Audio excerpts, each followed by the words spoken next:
No one tells you this about mixed signals.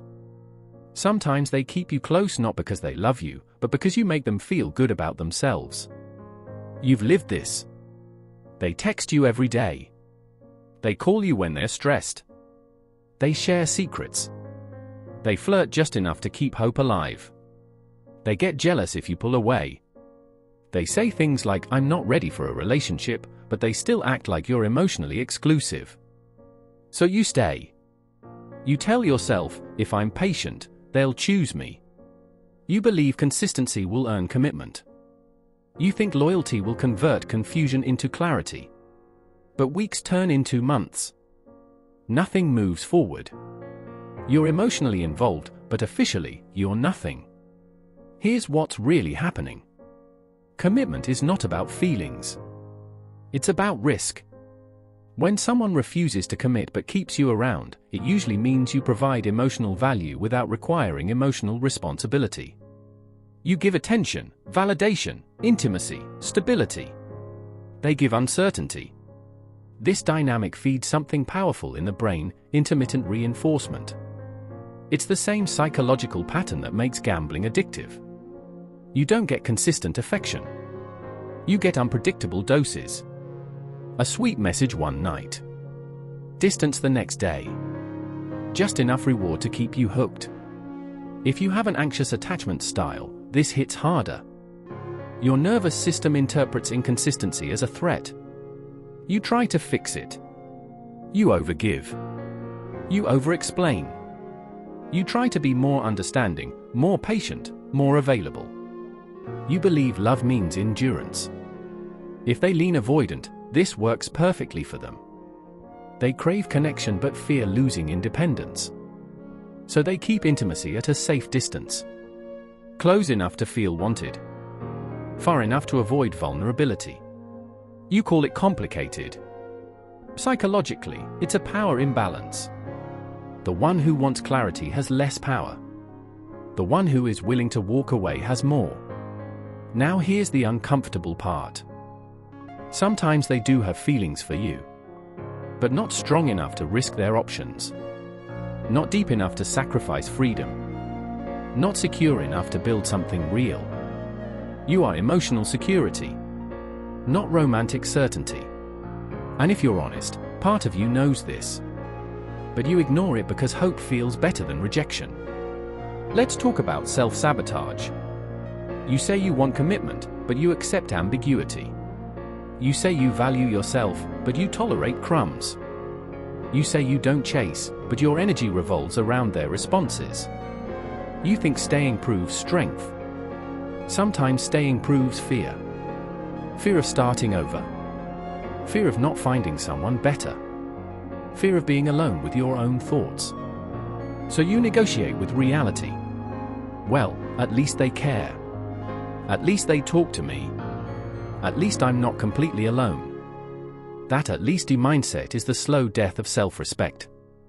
Now let's address gender psychology without pretending it's equal in behavior. Men, when they keep a woman around without committing, often enjoy access without responsibility. Emotional support. Physical intimacy. Loyalty. But they delay labels because commitment feels like restriction unless they truly see long-term value. Women, when they keep a man around without committing, often enjoy emotional reassurance and attention while still evaluating better options. They may say they're confused, healing, or not ready. Sometimes that's true. Sometimes it means you're safe, but not exciting enough to fully invest in. Neither gender is evil here. But both can be selfish when they prioritize comfort over clarity. Attraction is not just about kindness. It's about emotional polarity, mystery, challenge, and respect. If you make yourself too available without boundaries, you reduce perceived risk. And without risk, there's no urgency. Commitment happens when someone fears losing you more than they fear settling down. Read that again internally. If they are calm while you're confused, that tells you everything. Now here's the shift that hurts. If someone truly sees you as long-term material, they don't gamble with you. They don't figure it out for 6 months. They don't need endless space while still holding your hand. When people value something deeply, they protect it. Indecision is a decision. And when someone says, "I'm not ready," most of the time it means "I'm not ready for you." That's not an insult. It's information. The mistake is thinking you can convince someone to see your worth. You can't negotiate desire. You can't debate attraction. You can't earn commitment through emotional labor. The more you try to prove yourself, the more you confirm that you're afraid to lose them. And fear is not attractive. Here's the part no one likes hearing. If you removed your attention completely, their reaction would reveal the truth. People fight for what they truly want. If they let you drift away calmly, you were never the priority you imagined.